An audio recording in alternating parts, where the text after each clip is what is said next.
The book of Daniel, well, it's a fascinating book of the Bible.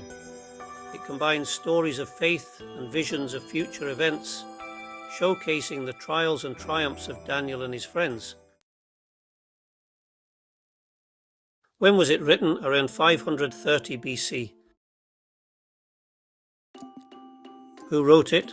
It's traditionally attributed to the prophet Daniel. People and places mentioned: Daniel, also known as Belteshazzar, Hananiah, Mishael, Azariah, Nebuchadnezzar, Darius, and Gabriel. As for locations, we have Judah, Jerusalem, Babylon, and Persia. Soundbites. As for these four youths, God gave them knowledge and intelligence in every branch of literature and wisdom. Daniel even understood all kinds of visions and dreams. As for every matter of wisdom and understanding about which the king consulted them, he found them 10 times better than all the magicians and conjurers who were in all his realm. The king answered Daniel and said, "Surely your God is a God of gods and a Lord of kings and a revealer of mysteries, since you have been able to reveal this mystery. For he is the living God and enduring forever, and his kingdom is one which will not be destroyed, and his dominion will be forever."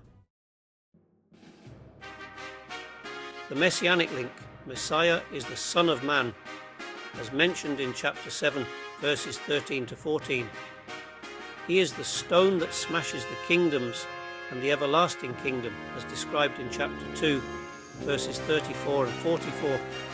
He is also the fourth man in the fiery furnace, as seen in chapter 3, verse 25.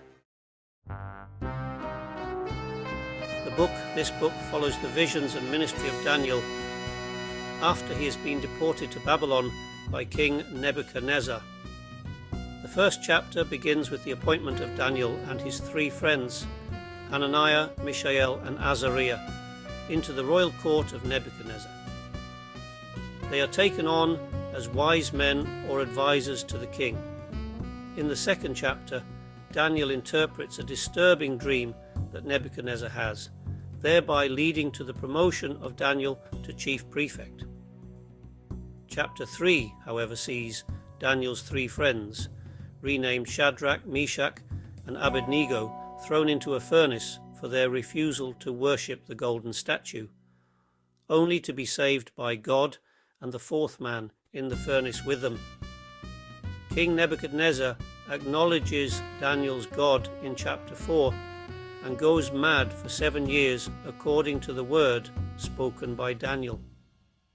Chapter 5 sees Nebuchadnezzar's son, Belshazzar, and the passage relating to the writing on the wall that Daniel interprets correctly to prophesy the end of Belshazzar's kingdom. In chapter 6, Daniel is thrown into the lion's den by his new ruler, Darius the Mede, but God closes the mouths of the lions and he is unscathed and promoted by King Darius. The last chapters are all prophecies and visions relating to the end times, and in particular the time of tribulation, a period of 7 years of turmoil to come in the last days, as described in chapter 9, verses 24 to 27. Notes and quotes. This is a complex and at the same time exciting book. We have Daniel and his friends appointed as leaders over a nation that enslaved them, the escape from the fiery furnace, and the escape from the lion's den, perhaps the most well-known of the stories. Not to mention Nebuchadnezzar's 7-year-long madness. This is also a most popular book for the students of eschatology, which is the study relating to the end times, and rightly so, as the last 5 chapters are dedicated to the end days. They are full of allegory and visual stimuli as to just when it will all occur and what we can expect to happen. Along with the book of Revelation in the New Testament, this is a major book for anyone interested in the tribulation period and just exactly where the Christians will be when it is happening.